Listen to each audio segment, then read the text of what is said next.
2047 వరకు కష్టపడతా, దేవుడు నాకు అప్పటి వరకు టైం ఇస్తాడు, నన్ను ప్రత్యేక కార్యం మీద పంపాడు, వికసిత్ భారత్ కళ నెరవేరుస్తా. ప్రధాని మోదీ సంచలన వ్యాఖ్యలు. మరో 2 దశాబ్దాలు క్రియాశీల రాజకీయాల్లో ప్రజలకు ప్రధాని సంకేతం అంటూ చూస్తా ఉన్నాం. పటియాలలో ఎన్నికల ప్రచారం సందర్భంగా కరవాలంతో ప్రధాని మోదీ అంటూ చూస్తా ఉన్నాం. మోదీ నిజంగా ఎంత మ్యాజిక్ మ్యాన్ అంటే, నిన్న రజత్ శర్మతో I have seen his interview. నిన్న రాత్రి 9:30కి లైవ్ చేశారు దాన్ని. మీలో ఎంతమంది చూసారో నాకు తెలియదు, చూడని వాళ్ళు ఎవరైనా ఉంటే కనుక చూడండి.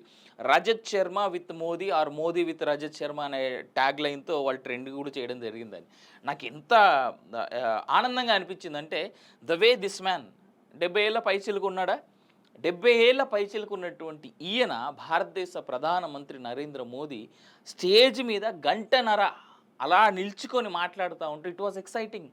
ఒక్కొక్కసారి అనిపిస్తూ ఉంటుంది, యంగ్ పీపుల్ నాలాంటి ఏజ్ వాళ్ళు, లేదంటే నాకంటే కాస్త అటు ఇటుగా ఏజ్ ఉన్నటువంటి వాళ్ళే 1-2 గంటలు నిల్చోవాలంటే చాలా ఇబ్బంది పడుతూ ఉంటారు.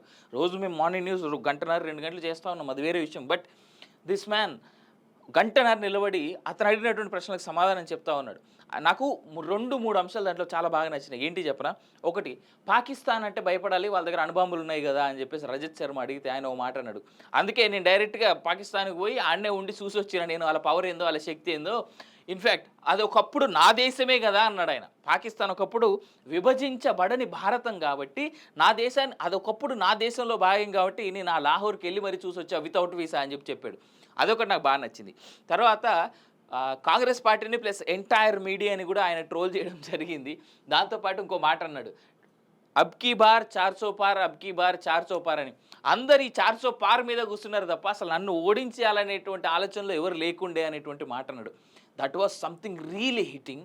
నిజంగా చెప్తున్నా నేను, కాంగ్రెస్ కానీ, కాంగ్రెస్ టీం కానీ, లేదా కాంగ్రెస్ వెనకాల పనిచేసినటువంటి వాళ్ళు ఎవరు కాస్త డీటెయిల్డ్గా ఇది ఆలోచించినా, ఇన్ఫ్యాక్ట్ మా మీడియా వాళ్ళు కూడా ఎవరైనా ప్రాపర్గా ఆలోచించినా, అసలు మోడీని ఓడిస్తే చాలు అనేటువంటి ఆలోచన కనుక బలంగా కాంగ్రెస్ పెట్టుకొని ఉంటే, అబ్కీ బార్ 400 పార్ అనేటువంటి స్లోగన్లో ఏ విషయం లేదు అనేటువంటి విషయం జనాలు అర్థం చేసుకొని ఉండేవాళ్ళు. ఇది వాళ్ళకి అర్థం కాలేదు, ఇది వాళ్ళ శాతకంతనం అని చెప్పి చిన్నగా ఇలా కొట్టి పడేసిండు. చూడకపోతే చూడండి, he was trolling, he was giving all భాషన్, he was giving all information. అట్లే ఇండియా టుడే వాళ్ళది కూడా కాంక్లేవ్లో నిన్న పాల్గొనడం జరిగింది ఆయన. అది కూడా చూడండి, 2047 వరకు నేను ఇక్కడే ఉంటా, రానున్న 5 ఏళ్లలో నేను తీసుకురాబోయేటువంటి మార్పులు ఏంటి అనేటువంటి మాట చెప్పిండు. అండ్ ఇదే సందర్భంలో ఇంకో విషయం కూడా చెప్పాలి. గూగుల్ తన యొక్క మొబైల్ ఫోన్ల తయారీ సంస్థని, దానికి ఫాల్కన్తో వాళ్ళు పెట్టుకున్నటువంటి అగ్రిమెంట్తో భాగంగా, ఆ సంస్థతో ఉన్నటువంటి అగ్రిమెంట్తో భాగంగా తమిళనాడులో వాళ్ళు మొబైల్ ఫోన్ల ప్రొడక్షన్ని కూడా రెడీ చేయబోతున్నారు. So this is one of the biggest investments. ఆ కోవిడ్ టైంలో కోవిడ్ వల్ల వచ్చినటువంటి లాభం భారతదేశానికి ఏం జరిగింది అంటే, యాపిల్ తన యొక్క మొబైల్ తయారీకి సంబంధించినటువంటి ఫ్యాక్టరీని ఇండియాలో సెటప్ ఎట్లయితే చేసిందో, ఇప్పుడు మనకున్నటువంటి దౌత్య సంబంధాల ద్వారా భారతదేశం యొక్క వెలుగు జిలుగులు చూడడం ద్వారా ఇవాళ తమిళనాడులో ఏదైతే గూగుల్ ఇండియా అనేటువంటి కంపెనీ ఏదైతే ఉందో, వాళ్ళ యొక్క మొబైల్ ఫోన్స్, పిక్సెల్ ఫోన్స్ అంటారు, గూగుల్ పిక్సెల్స్ అంటారు వాటిని, గూగుల్ పిక్సెల్ ఫోన్స్ని ఇండియాలో తయారు చేయబోతుంది. That's going to be another massive investment. South ఇండియాని భారతదేశం ఈ యొక్క గుజరాత్ ప్రధానమంత్రి కానీ, గుజరాత్ పార్టీ కానీ పట్టించుకోదు అంటారు కదా. This is one of those examples.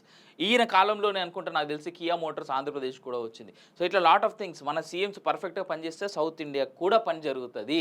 అంతే.